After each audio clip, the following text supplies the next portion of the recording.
Hans Niemann is a very strange chess player. 1 minute he's playing like a 2800, next minute like a 2500. I mean, here's a few clips kind of showing what I mean, taken from this recent US Chess Championship. What's he thinking about? Why is I King have no F1? idea. I truly have no idea. A5 move. No, he's going knight g4. Wait a minute. Whoa, whoa, whoa. Rook takes f5.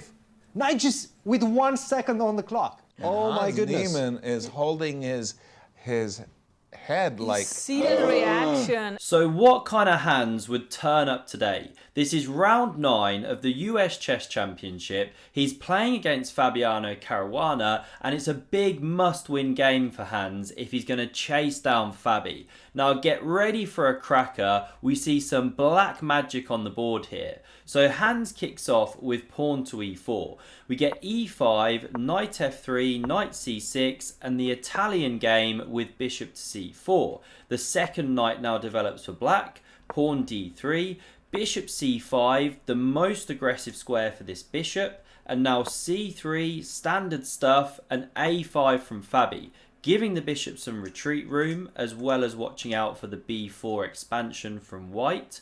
And now castle's played, pawn d6, rook e1, and the bishop tucks back.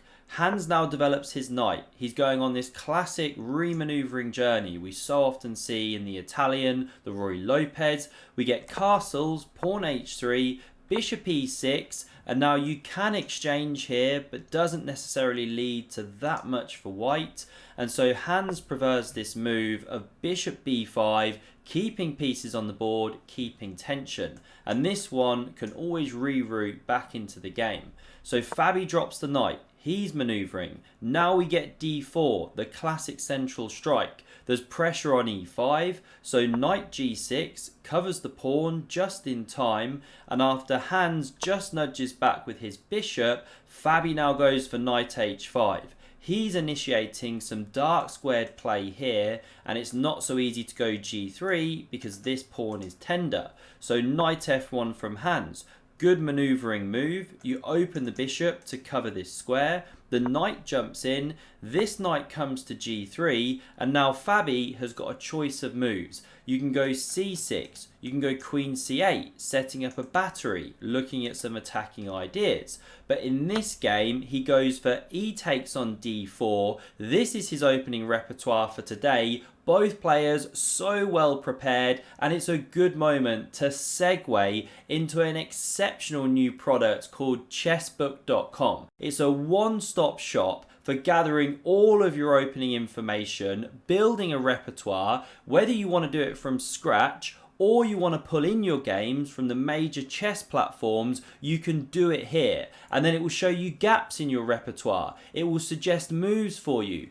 And one of the really cool features, you can click this button and it shows you the ideas of the position, not just the moves, but what you're actually trying to achieve, the themes, the strategy. And not just that, now this is exceptionally cool. You can then go away, play some online games, and then if you deviate from your repertoire, you can go back to chessbook.com, and wherever you played a wrong move, it's going to show you, and you can then move on to correct that. And you don't even have to do all this chained to your desk. There's a very cool mobile app, so this is truly just a game-changing product. Now check out the link below if you want to dip your toe in the water here. It's free to use for the first 400 moves, and then if you do want to go pro, well, it's just $4 a month. I mean, what's that? Barely a cup of coffee, right?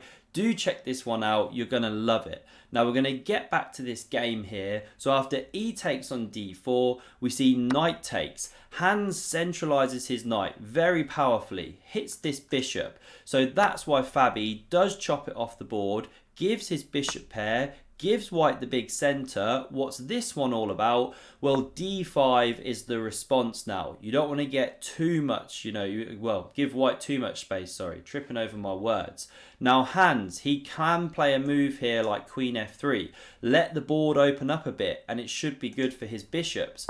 But he decides to go e5, closing the center, not the most precise move. You see the evaluation bar on the left here reacting, gives Fabi a small advantage. if he finds queen h4, sets up some really nasty attacking ideas, hands would have to take here and so on.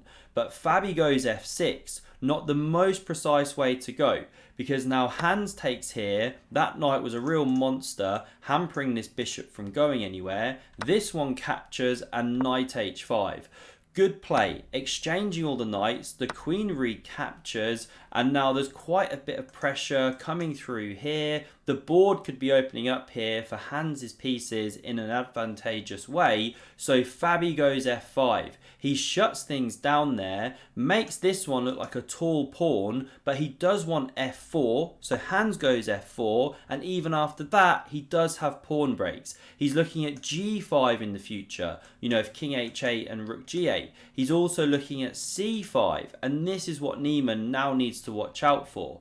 So queen e7 played, connected with those ideas, and there could be an idea of queen b4, and Hans may be a little reactive to that. He could have gone rook a c1, allowed queen b4, but kept an eye on this. Gets a bit tactical, but white can make it work.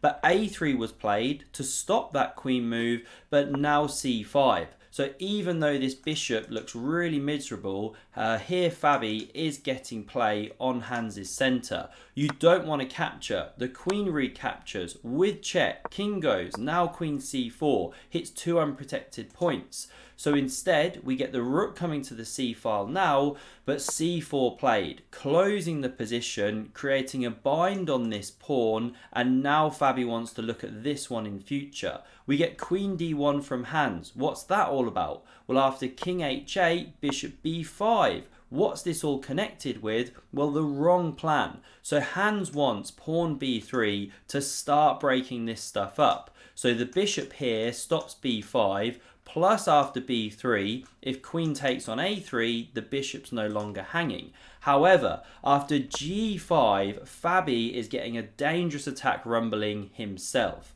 So what does Hans do? Well, he doesn't take. You actually activate the queen and help black's attack. So he goes pawn b3, not the favourite move of the engine, as you can see. You know, jumping back a move, the engine wants rook c3 or rook e2. Don't touch this pawn structure. But this one was played. Now we get takes, opening the g file towards the king, and Hans takes here. Fabi correctly does not recapture that pawn. You're helping Hans with his initiative. After bishop recaptures, the pawns are rolling quickly. So instead, we get rook g8. Fabi doesn't even touch this pawn here. He just wants to activate the rook. He's threatening rook g3. Big threat, so rook c3 needs to be played to play against that move, but now takes on c4.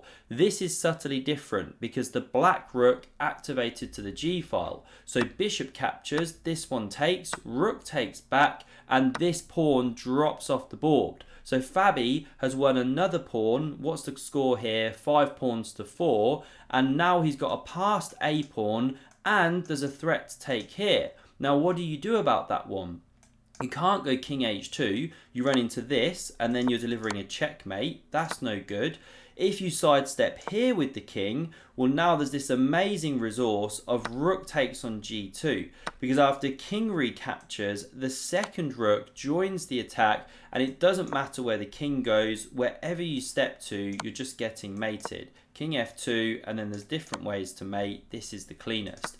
Now, coming back here, this is therefore a big threat, and takes here, sorry. So rook c2 played to stop rook takes on g2. It allows queen takes on h3, but Fabi didn't play it. Why didn't he go for this one? Well, he's scared about these pawns, basically. So you can go rook f2 as white to keep an eye on the f3 square and the pawn f3 push.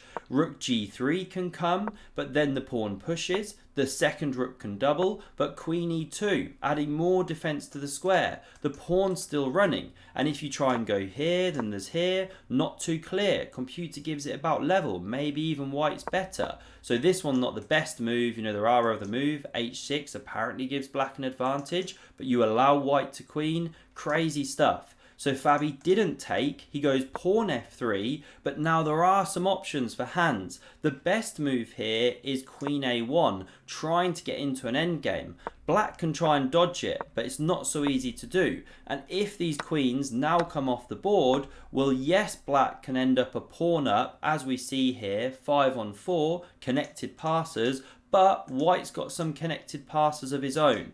Is dangerous, is double-edged, black a bit better, but who knows. But that wasn't played. We don't get queen a1. Hans, now with quite some time on his clock to think, just goes pawn e6 here after about 20 minutes or so.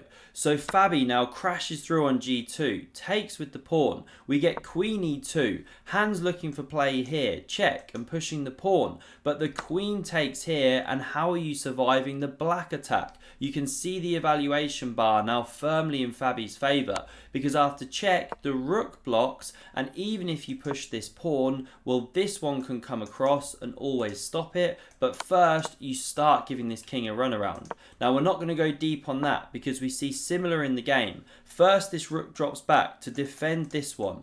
Add protection to the g1 queening square. Fabi checks, the king runs, another check. If you go back, then the probing continues. So Hans runs this way. f4 now on the board. Look at the march of these pawns. We get rook g1. Now queen g4 check. The king goes. The pawn marches. The king comes back to cover this key square. But now king g8 from Fabi, unpinning this rook. We get rook c2 played. Now rook f8, threatening f2 once more. And after rook f2, h5, queen d5, threatening a discovery, this rook simply sidesteps and Hans Niemann resigns in this position. Why did he do so? Well, it's just too overwhelming with these pawns here and a third one running. This one well controlled. I mean, Fabi's 3 pawns up at the end of the day. So one sample line could go queen takes on f3. You know, you can win that pawn. But then you can take here. The attack continues on. What's the best move? King d3, the engine tells me.